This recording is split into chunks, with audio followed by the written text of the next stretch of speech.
एक छोटे से गांव में रमेश नाम का एक युवक रहता था। वह बहुत समझदार और मेहनती था।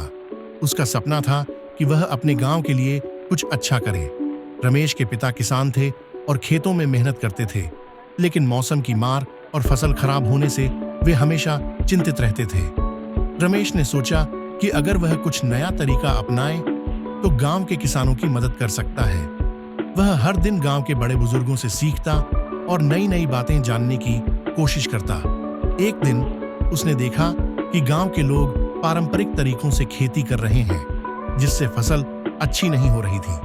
उसने किताबों और अनुभवी किसानों से सीखकर नए तरीके अपनाने का सोचा।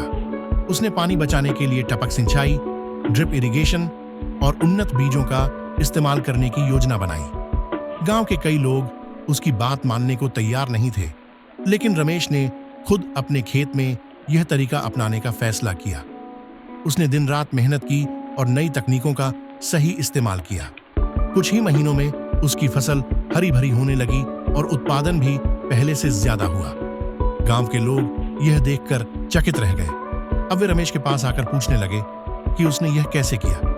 रमेश ने उन्हें धैर्यपूर्वक सिखाया कि किस तरह आधुनिक खेती से फसल अच्छी हो सकती है। धीरे धीरे गांव के और किसान भी उसकी तरह खेती करने लगे और उनकी पैदावार बढ़ने लगी। कुछ ही सालों में रमेश के इस प्रयास से पूरा गांव खुशहाल हो गया। अब न तो किसी किसान को कर्ज लेना पड़ता और न ही फसल खराब होने की चिंता होती।